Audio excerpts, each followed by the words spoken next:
put extra flags on it, white flags. I don't know what it's called. Eagle nest. Eagle's Nest. Oh, thank you. What's that from? A river runs through it? I don't know that. I know they filmed some movies there. But Eagle's Nest Tunnel is what it's called, and we knew about it. And I should have stopped and taken more pictures, but I was just rolling along. The speeder was going great. It was a gray day. It was the middle of the day. I can't imagine how pretty it would have been if we'd done it in the morning or the evening. I'd like to get back there, but I don't think I think it's pretty difficult to do it. And they said this full of rattlesnakes. I've heard that people told us that they give rattlesnake kits to the crews that work in there. That's the trestle looking down, going into the tunnel. It's coming out of the tunnel.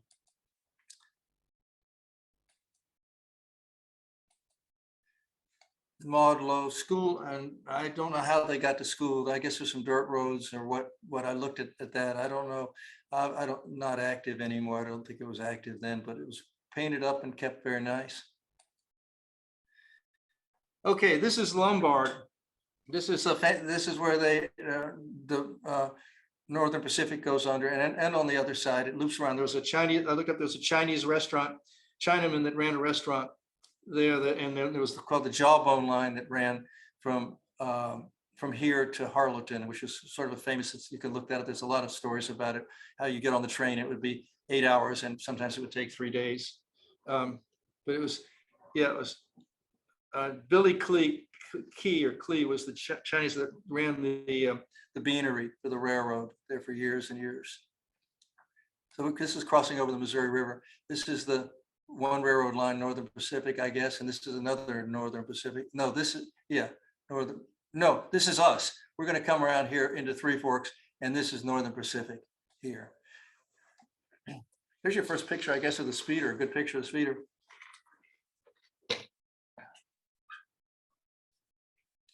Crossing the Missouri. And we got over, this is looking back on a freight train that happened to come by, which was nice.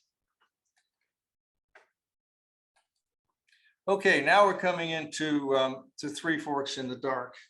So we're coming down into Three Forks, happy, everything's going great. And as we pull into the station, there's a police car sitting across, the sheriff's car blocking the railroad tracks. So we pull up to the car, and this sheriff gets out and he says, "What are you guys doing?" And I said, we said, "Well, we're just taking, we got a speeder, we're taking a trip, we work for the railroad or something back east." And he says, "Well," he said, "you're not exactly under arrest." He says, "But you go over to the hotel there and check in, and you can't leave town until we give you permission to do so." He said, "And tomorrow morning, there's some people from Chicago at the Milwaukee Road that want to speak to you." So we go over. This is sunset. We go over and station and stay at the. I think it's called the Sacagawea Inn, if I remember right. Nice right. Place. Is that what it's called? Sacagawea. Okay, I was close. So we checked in there. In the morning, they had an old wooden phone booth upstairs, and I got on the phone, a pay phone, and talked to them in Chicago, and they were upset. And they just said, "You can't go any further," and all of this, that, and the other. And I said, "Well, hell, we've come all this far. This is crazy. There's nothing to this. I mean, for us, it's really not a big deal to go down an abandoned railroad track." And they thought about it, and they called back. And I said, "And anyway, you've given me a waiver. I have a waiver to do this." And they said, "Well," I don't remember. They said, "Well, we can stop that or whatever." But they were halfway nice. And they called back and they said, "Okay." They said, "You can leave tomorrow. We finally sorted it out, but we're going to send a high rail out to." And so they said, "No, that's what we're going to do." So I was kind of upset about it. I didn't want some guys watching us and things like that. But in retrospect, it was actually worked out just fine. It was a lot of fun. The guys were really fun. So we backed the speeder on the speeder track, got out in the morning, ready to go. And a Northern Pacific speeder comes in town. The track's right next to it. We looked inside that. And we get ready to leave, no high rails in sight, we just left. And this thing was on the track. They're trying to back off to let us by. And so we proceed on. Now, this is the only other colored signal that I see. This is the Northern Pacific from Livingston, I think, going up up the river. So I got the name. And let's see here. That's looking back. This is looking east on the Northern Pacific. That's looking west. When we're on this track here, I just got off to take a picture. All right, now we're following the river. This is the river Lewis and Clark, that came up through here. And here's the fellow. He comes out in his high rail, nice guy.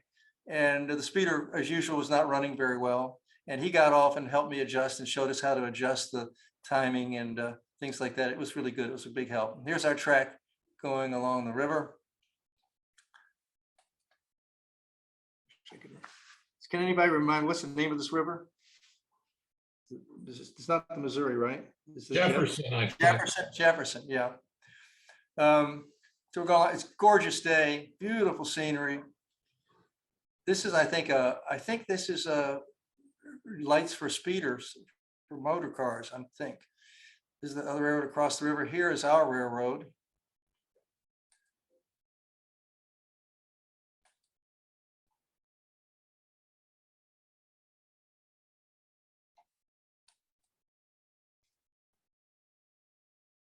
See it go along here and the Northern Pacific over here. And another train came by. I don't know if this is abandoned now or not. I'm not sure. No, that's active. It is, yeah. And I guess the passenger trains went there and went into, I don't know if they went to right up to Amtrak or what.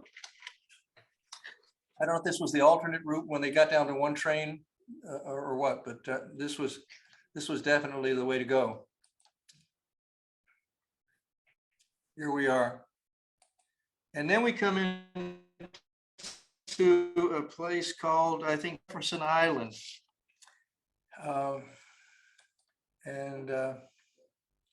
We stopped there for a while, took a couple pictures. I met this fellow, he got some of his cows off the track. Nice guy.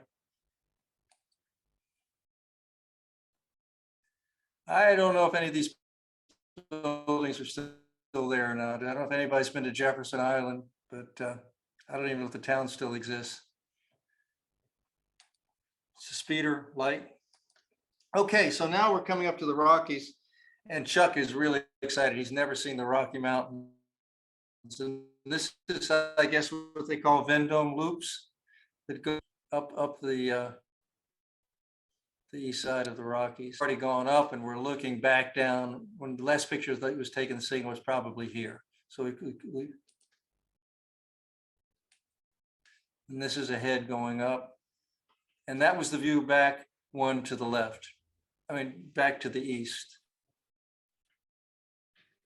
I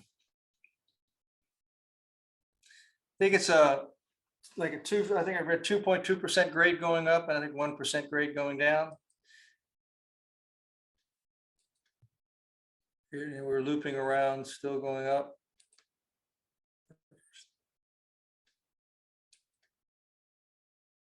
It's looking back to the east. Me and Chuck and the fellow with the high rail, Milwaukee guy. And he's great. He's telling us all about all the area. It was really, really nice. That's looking back to the east towards Three Forks.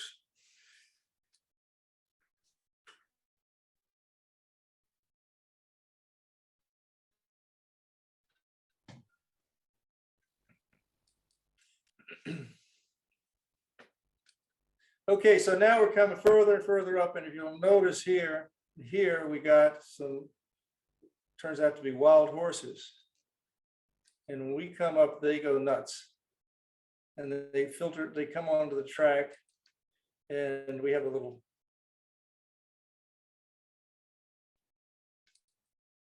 They ran across, and it's really funny because the whole way up to the Pipestone Pass, this one horse would follow us and look. every time a mile or so we come there, he would be watching us. This is looking down. I guess there's a road that goes up through there.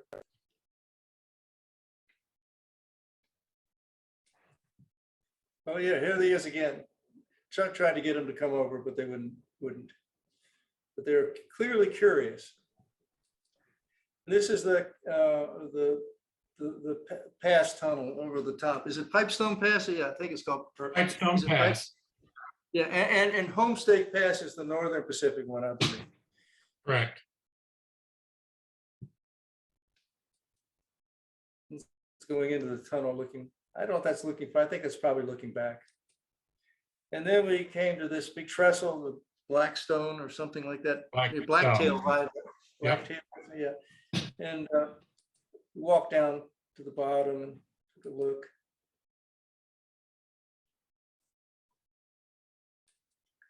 And coming down into Butte.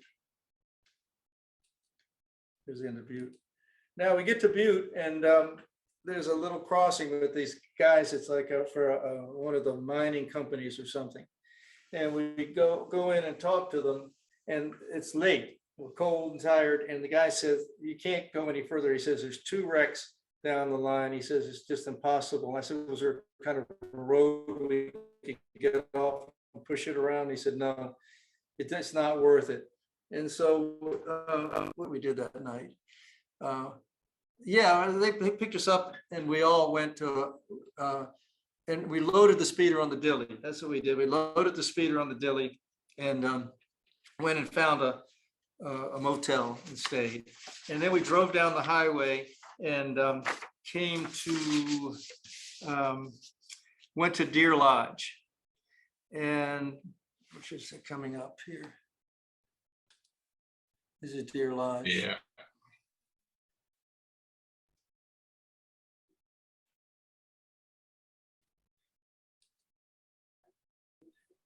And there's the speeder, the camera thing. He had it all painted up pretty good. I think it looks pretty good. Now, so we put on, and we're now at somewhere near.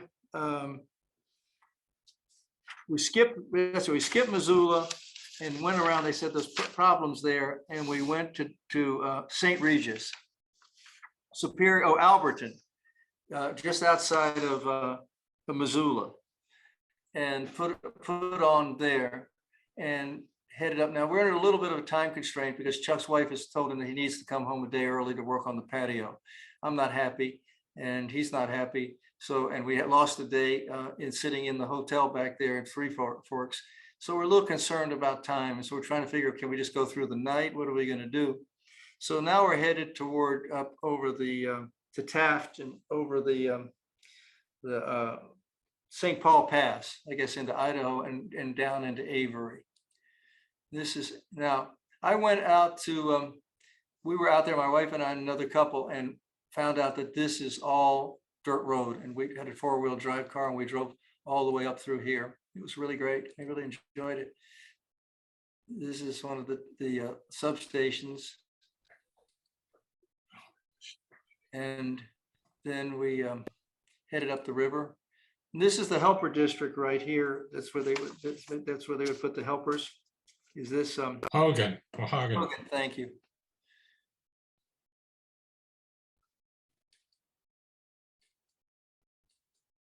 Am I going too fast? Is that okay? I think we'll get through this. Oh, here's one of the boys that came out to take some pictures that was driving. They just showed up. They were watching us occasionally along the way. Not too much. We didn't see them much except for at night if we needed them, which we seldom did. We haven't really, I guess back in the night at Butte was the first time we'd seen them since we left. It was really beautiful. And now we're coming into Taft.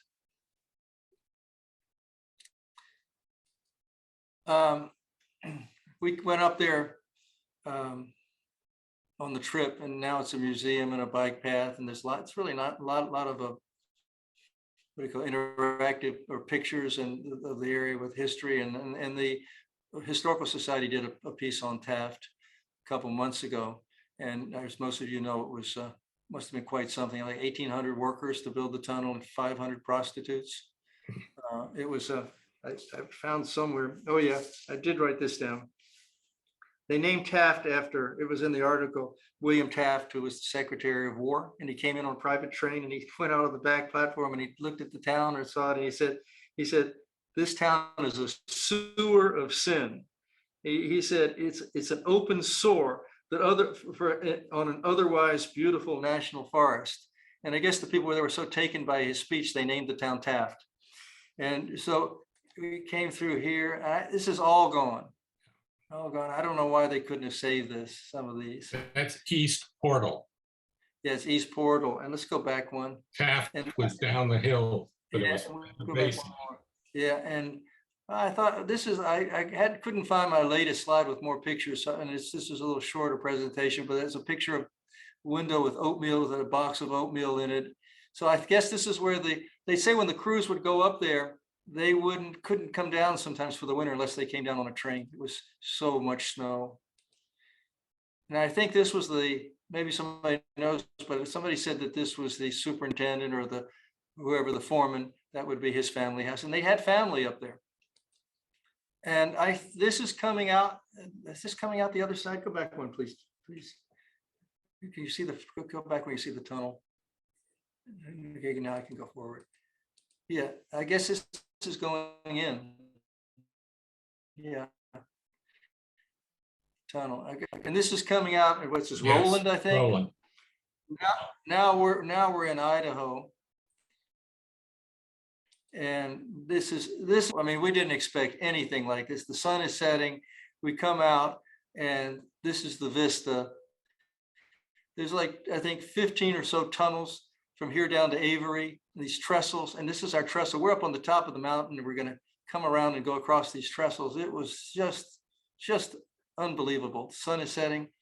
This is gone. I didn't see this when we were in our car trip, but this was from one of the firefighters, somebody told me, that died in the 1910 fire.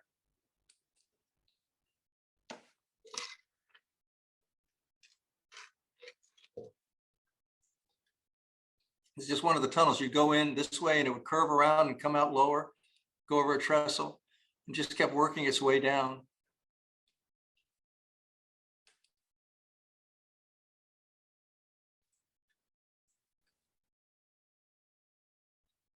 There you see, look at this. It's still working our way. Look at the track here. Now it's getting dark. We're still up above, still working our way down. Track up here. I guess that's a tunnel. This is the sun setting. So we're now heading down. Oops, go back one. We're now heading down into Avery.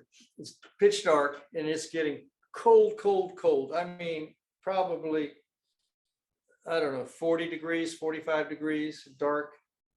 And we go down to Avery, stop in Avery on the edge of town. And we're deciding, we got so much to go. We're deciding whether to go to Plummer. I guess Plummer is the next big stop of the cruise, but that is an active railroad at the time.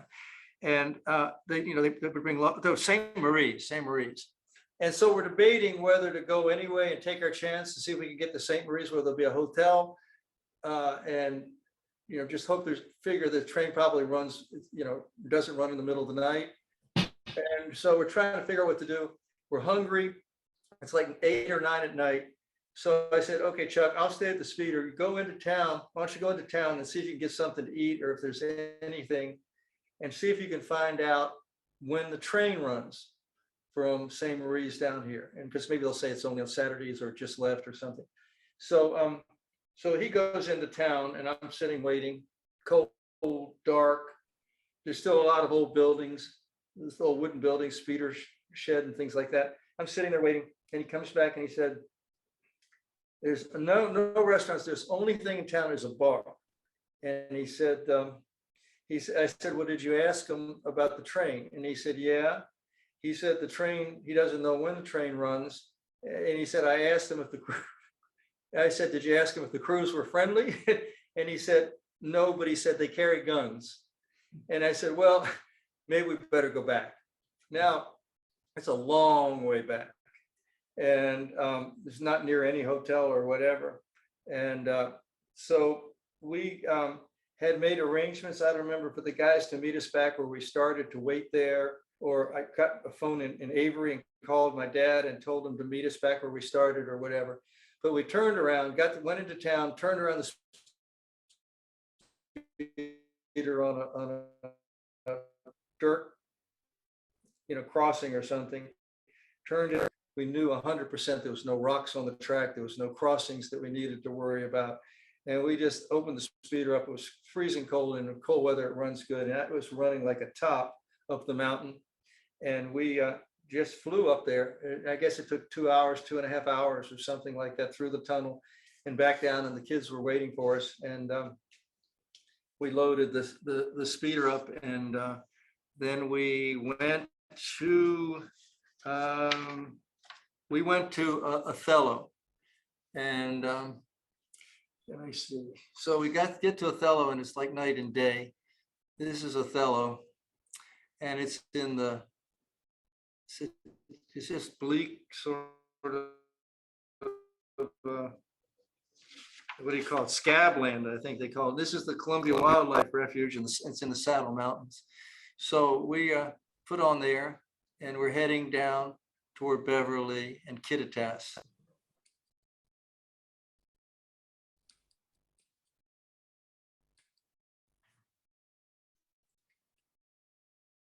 This is all the dust or the ash from Mount St. Helen.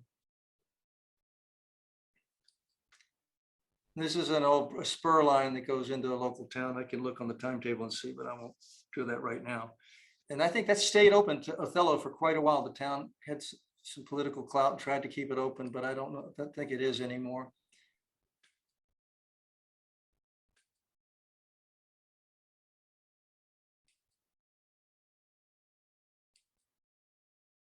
Really beautiful for us.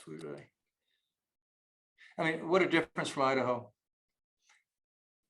Now, we go to a place called Beverly, and Beverly, supposedly, there's a big the rattlesnake capital of America, they told us.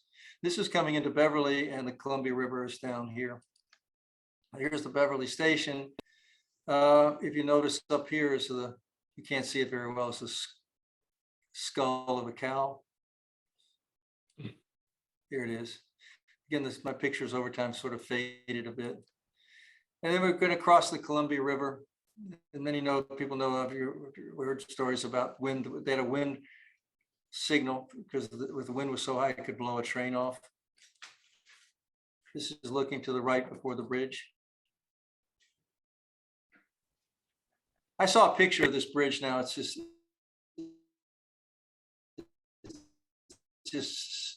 sad to see what's happening. I mean, it just is in great shape as far as I can see. And then we're going up to the Bitterroot Mountains, I think you call it. Is that right? And then the Boylston Mountains. Yeah, Bitterroots where you went through St. Paul Pass. Sorry? Bitterroots were in Montana. Oh, yeah, that's what this is, the Boylston Mountains. I know, I found it on my nose. We're headed toward, it's Beverly. We're headed toward Kittitas. This was all uphill, really kind of hot, kind of boring. Now we're coming into Kittitas, and no, there was a tunnel. No, then we're crossing the main highway into Kittitas, around the bend into town. And then we come into town, and I couldn't believe it. There's lights on in the train station, and I couldn't understand why. But right now, with the lights on the train station, I'm going to take a 2-minute break. Right back.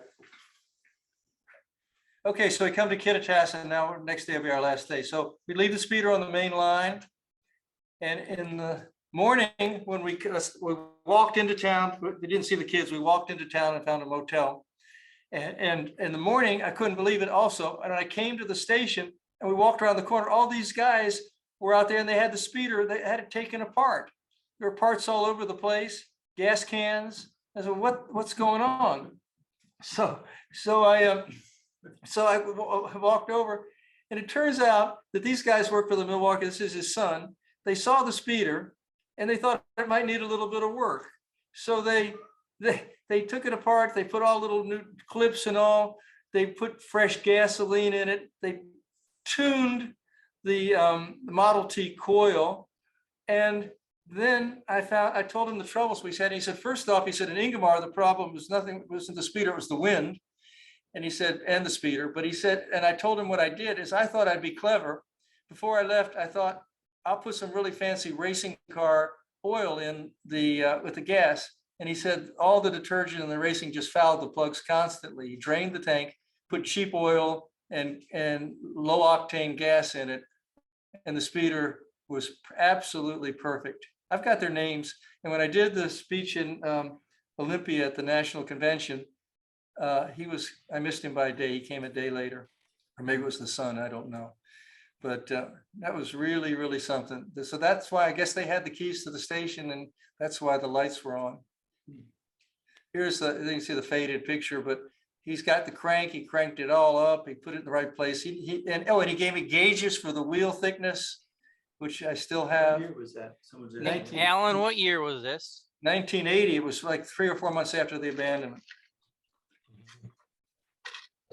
I don't know. This is August 1980. I don't know what was the abandonment in May or March, April or May, something like that. I don't know, but it was soon It was there. like that. I don't remember the exact date. Yeah. We're gonna fly in. This is the guy that came over and handed us some sort of strange fruit or nut or something. He didn't say anything. He just walked over and handed it to us. He was kind of like, he was, I don't know if he was impressed by everything or what, but he was very nice. This is just kind of heading to, this is Cleella, right? Yeah. And I think there's a in there now, and the station's still there, Yes. leaving Cleella. And now we're coming down into Easton. Now, there's an issue at Easton, and the Milwaukee showed up, the guy on the high rail showed up. We have to now we have to be for a while on the Northern Pacific. And for about, I don't remember, about a half a mile. And then they go straight and we go to the right up on the, what is it? Snoqualmie, is that us? Yeah. They go straight to Stampede Pass. So we just picked this is town. We sat for a while until they gave us permission. This is the Northern Pacific. So we're here and the switch is up ahead. We're going to go across there. And this is, I looked to see a while back if this still exists, the Sportsman, Minetta Sportsman, but it doesn't show up as the best restaurant in town on TripAdvisor. I think it's gone. Has anybody ever seen this or heard of this? No. So let me see, Saddle Mountains on my last thing. Okay, so here's the station. I don't know if it still exists in Easton or not, but look, the train order, things are still there. I mean, it's obviously an active station. I can't remember if we walked over and went in or not, but we have to go out on the main line and we're going to go then up, there'll be a switch there. So you have to pick the speeder up, pull it over the frogs, and then do the same thing on the other end in reverse. And now we're up on the, up toward Snoqualmie Pass. And then you can see just as we passed and got on our line, right behind us, a freight train came over the tracks where we just were. So I guess they knew what they were doing. The snow sheds, they're beautiful. And I understand it's a bike path now, and they pulled all the snow sheds out, which I don't understand. That would be really wonderful thing to have kept.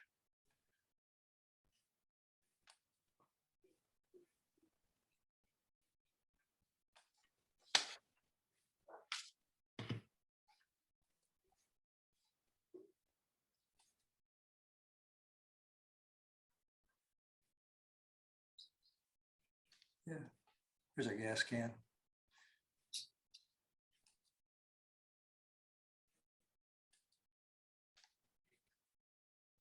I think the snow sheds look to be in really good shape. So there was this, and this is the main line, but fortunately, this could have really put paid to our last part of our trip. We went back and there was a passing siding. We went around it. Okay, this is Hyack. Is that the entrance to the? That's high. Yeah, and I don't know if these they're still there or not. This is pretty cool. This is an old boxcar ice reefer. This is coming out of the tunnel, and and then the high rail sort of appears. We're on the last leg of the trip now, and I think they made it very plain that they were really wanted to make absolutely sure that we left. So they were friendly guys too. This is coming. So okay, well, I forgot. Okay, so I'm coming down the mountain, and we're like we made it. You know, we're in a great mood. The speeder is running like it's never run before. We're going back 10 miles an hour faster. We're blowing the horn and we put a bell on it too. We're ringing the bell, and we got like 20 miles to go, and just randomly blowing the horn before the curves, just in case, you know. And we come around the bend. Can you back up a little bit? This is we come around one of these bends, and I don't have it on this one. Keep going backwards, and there's a truck on the track, a pickup truck, and it's trying to bounce off the track, and it's a guy with a cowboy hat, and he's coming up to work on some line or something, nothing to do with the railroad, and he hears the horn and he freaks out, and he's trying to go as fast as he can to get up and jump off the track and get off to the side, and we come to a stop. We walk over to him and he says nothing. We walk up to him and he looks at us and he's kind of shaking, and he says, God, he said, damn, he said, I thought it was a big one coming down the hill. So it was just us. So anyway, he's off the track. So we head on south. I thought I had a picture of that, but I guess I don't. This is some of the trestles, this feeder. I think maybe it's up. No. Here he is. Okay, I got it out of that line. Yeah, we come around the bend, and here he is trying to find a place to get the hell off the track. I don't know what he was doing up there, some sort of maintenance. Here he is. The picture, unfortunately, is all faded, but he was a funny guy. He said he thought that was the end.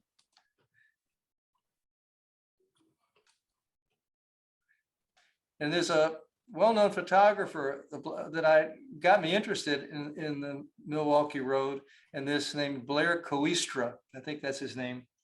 Maybe you might have seen him. And he knew that we were coming, and he came out and took some black and white pictures and met us down at the end of the trip. The kids came out and waved at families. We're in Cedar. What is it, Cedar Falls? And yeah, Cedar Falls. Here's the station. Things are growing up a lot more. We're 40 miles or so from Seattle, and evidently there's a local freight that comes up here. We're told that this is where to get off. For me and Chuck. And there's the graveyard. Yeah. And this the kids. This is Blair Coistra, and here's the guy from the Milwaukee Road. Came out.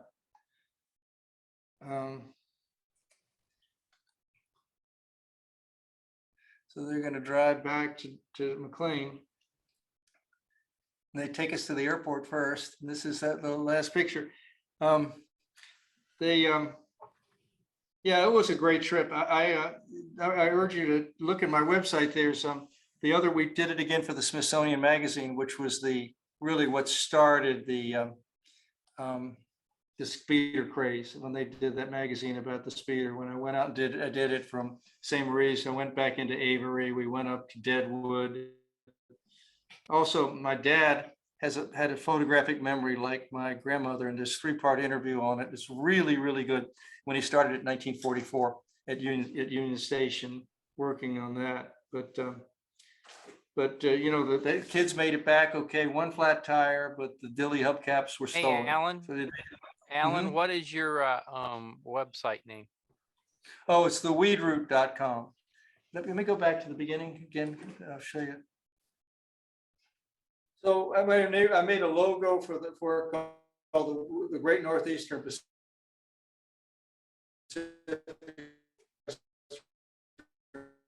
I called it the Weedroute. We make all the Weedroute. Yeah, it should work now. Okay, yeah, I'll show you my logo here. Let me just pause it. It's gonna keep going. Alan, what happened to your speeder after the trip? And have you used it on anything else?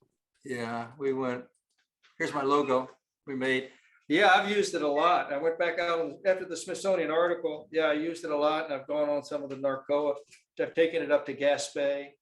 But I bought a 57 Pontiac Safari station wagon from the guy from Conrail sold me that was an original Fairmont, everything original on it, and restored that. So when I go out, I've been using that more often. Become friends with the president of the railway to Gaspé, and we've gone up and ridden up to Gaspé from Mattapiya, a couple hundred miles. We use that occasionally. My age, the Pontiac is a lot more user friendly than trying to schlep the speeder and get it on and off the tracks. But yeah, it was. I'm really glad I got the speeder. I was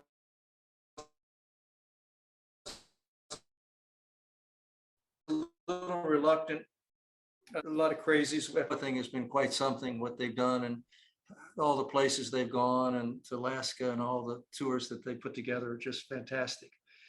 But anyway, yeah, that's it. And I want to thank Kara Martin and Pat Patton for their my two assistants for their patience helping me clean these slides off. I think we went through like 15 or 20 little air guns trying to get all the dust off and clean them up and Photoshop them to make them halfway decent again. So yeah, so that's about it. Is there any questions about railroad back here or out there? I'll be happy to answer them. Give a round of applause to Alan Freed, everybody. All right, well, thank you all very much. Thanks for inviting me, Mike. Well, you're welcome. Does anybody have anything for Alan before we conclude this portion of the meeting? Any questions? Thank you, Alan. Oh, you're welcome. Anything? I hope we technically we worked okay. Alan, just so you know, it was seen fine here in New York City. Okay, It was okay in Langhorne, Pennsylvania. sorry. It was okay in Langhorne, Pennsylvania. Okay, well, thank you very much. How many miles was that, Alan? 1,100 if we could have stayed on the track. But I guess we probably went about 800 or 900 miles on the speeder, probably about 800 or 900. So it was something. It was a trip of a lifetime. Hi, Alan, this is Ghazi from Greece. Ghazi, now the person you're looking at here on the Smithsonian magazine, which I hope you'll all look at, when in 1982, we needed somebody to drive the graveyard out west, and he was this a student from the Middle East at American University, never seen any parts of America like that, and he took the dilly and the From graveyard. Tunisia. Tunisia. I was thinking, I didn't want to get it wrong. I was thinking Morocco, from Tunisia, and went out west. And every day we met him, or every night, he became a little bit less Middle Eastern and more American. He wears special boots in one town, and then there's cowboy hat in the next town, and then he looked, by the end of the trip, he looked like a cowboy. Or he was perfect. But it was a lot of fun, wasn't it, Ghazi? Ghazi, can you hear me? It was. It was Yeah, nuts. I can hear you. We had fun. The trailer broke in Des Moines, Iowa, and the springs for the suspension broke, and I had to stop and get it repaired. And this guy lent us another trailer that was originally used as a base for carrying horses, and we used that trailer behind the graveyard to go to California and back. Well, how did he give it to us? We buy it, or we borrowed it, or what happened? I mean, like, I don't know who asked us earlier, like, what did you do with the inspection vehicle, at night, I mean, we didn't have parking problems, and what I remember was this extremely friendly country. Everyone was just friendly throughout. anywhere you went. You know, everyone was helpful. The diners, the people waving, you know, across when they put, particularly those with the what do you call the harvesters? We went from, You know, that'd be just. we up went their from hand. Mitchell, I have the slides if you ever want to see it, that we went from Mitchell to Cordova, and then we went from Rapid City, north of Rapid City Wood. That's in the Smithsonian article. And in the morning, when we left Deadwood, when we came in, we derailed, and I couldn't understand why. And in the morning, when I came out, they had all the heavy equipment, and they were ripping the tracks out the morning that we left. Remember, it was so Yeah. hot. And then we went down, and then we went over to the Milwaukee Road and went into Avery and back. That was a lot of, and that was the article. The Smithsonian should have done the article from Mouse City to Seattle, because that was historic. The other one was just some goofy guys riding around on a No, speeder. there was in the Black Hills in South Dakota. There was where was it?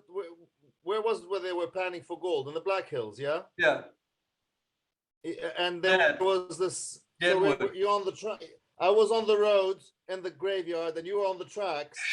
And suddenly, out of nowhere, this old big hotel appears that used to be sort of a big 4 or 5 star saloon, I would imagine, where clients could actually pan the gold while they were having their bourbon. And you know, but it was huge. It was this huge building, all fallen apart, and right in the middle of the jungle of Deadwood. well, let's you and I talk, and we don't want to kick these guys on while we reminisce about all this. Can you got my email, or can do me on when we get I off? do. Hook me on here. Guys, thank you very much. Have a nice evening. Thank you for inviting me. Signing Hey, off. Signing off. Alan, we had one more question. Did Yeah. you pick up any insulators along the way? No.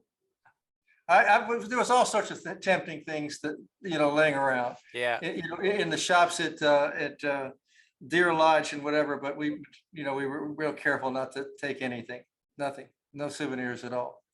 So, but it was, but I'll tell you this, let me show you one more thing that I check this out. And you guys can check me out on this. The railroad cost took 3 years to build. It cost $243, what I found, $1 million to do it. It was 2,000 miles.